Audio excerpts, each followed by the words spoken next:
एक बार देवर्षि नारद भगवान नारायण के पास वैकुंठ पहुंचे।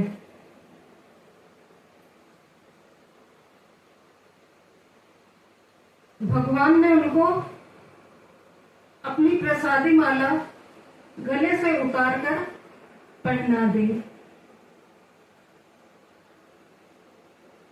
और वहां से नारद मुनि इंद्र के पास पहुंच गए। इंद्र ने उनका अत्यधिक सम्मान किया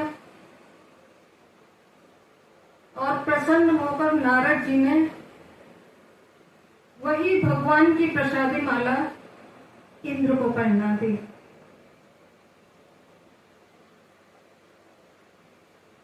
इंद्र तो अहंकारी था, उसने वो माला उतारी और ऐरावत को पहना दी।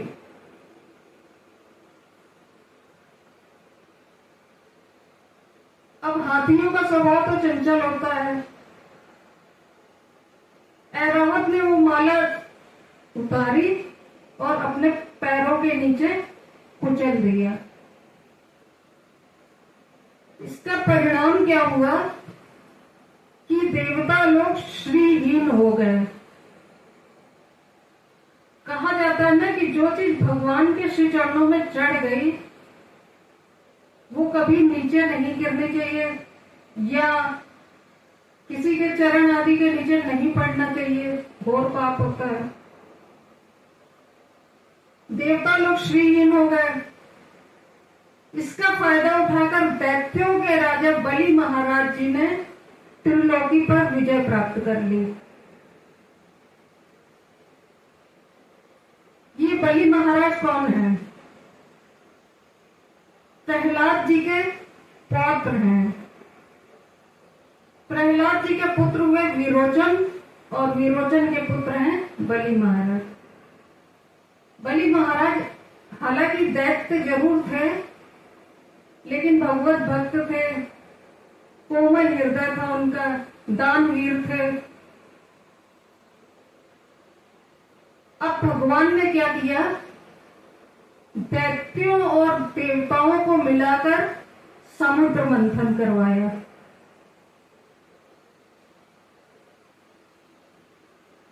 समुद्र मंथन के लिए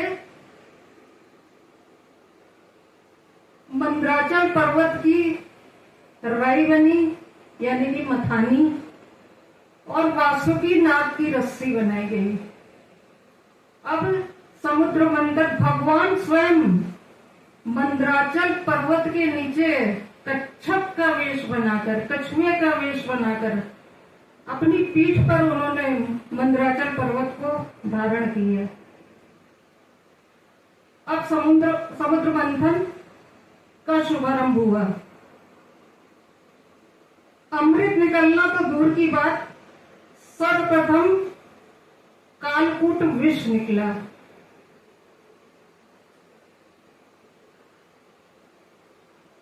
अब विष का पान कौन कर सकता है हमारे भोले बाबा के सिवा? भोले बाबा का आह्वान किया गया। भोले बाबा सोच रहे हैं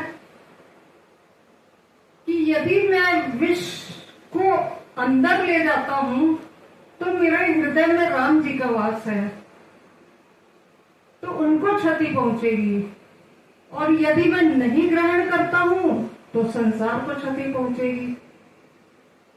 तो भोले बाबा ने क्या किया? वो विष को अपने गले में ही धारण कर लिया। इसलिए भगवान को नीलकंठ कहा गया। भगवान का एक नाम नीलकंठेश्वर भी है। उसके बाद अनेकानेक रथ निकले। ऐरावत हाथी निकला, कामधेनु गाय निकली, पारिजात वृक्ष, चंद्रमा आदि। इसके बाद लक्ष्मी मैया वरमाला लेकर प्रकट हुई और भगवान नारायण के गले में उन्होंने वरमाला पहनाई। फिर मदिरा निकली तो भगवान ने जानबूझकर मदिरापान दैत्यों को करवा दिया। सभी दैत्यों ने मदिरापान किया और वो सब मतवाले हो गए। तत्पश्चात धन्वंतरी जी महाराज अमृत कलश लेकर प्रकट हुए। तभी दैत्यों ने वो अमृत कलश छीनकर भागने लगे। भगवान ने यहाँ एक और रूप धारण किया, मोहिनी रूप, अर्थात भगवान एक स्त्री बन गए और इतना सुंदर रूप, इतना अलौकिक रूप बनाया कि देवता लोग मदिरा पान करके पहले से ही मतवाले हो रहे थे और फिर स्त्री, वो भी अद्वितीय खूबसूरत, देवता लोग मदमस्त हो गए। भगवान ने उनसे अमृत कलश ले लिया और कहा कि एक लाइन में सभी दैत्य बैठ जाइए और एक लाइन में सभी देवता बैठ जाइए।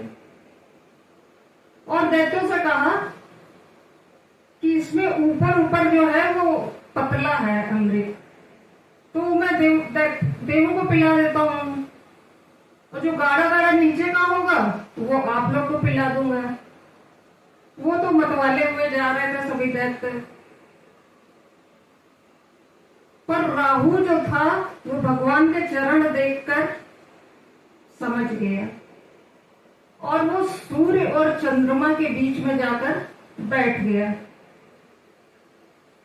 अब भगवान अमृत पान करवा रहे हैं देवताओं को, तो जैसे ही उसके मुख में अमृत डाला भगवान समझ गए और उसका सिर धड़ से अलग कर दिया। ये राहु और केतु दो हो गए। तत्पश्चात भगवान ने देवताओं को अमृत पिलाया, देवता लोग अमर हो गए। अब देवता लोग अमर हो गए, तब बलि महाराज जी ने अपने गुरु शुक्राचार्य जी से पूछा कि अब देवता तो अमर हो गए हैं, इनको कोई मार नहीं सकता, क्या मैं त्रिलोकी पर विजय भी नहीं प्राप्त कर सकता?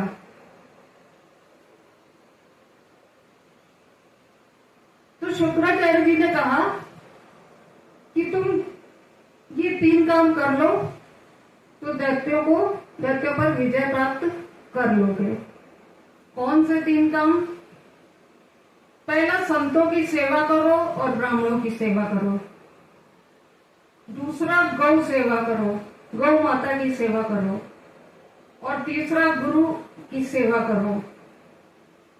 सच्चे मन से, भाव से, लगन से करोगे तो सफलता अवश्य मिलेगी। बलि महाराज जी ने ऐसा ही किया और फिर से देवताओं को हराकर त्रिलोकी पर विजय प्राप्त कर ली।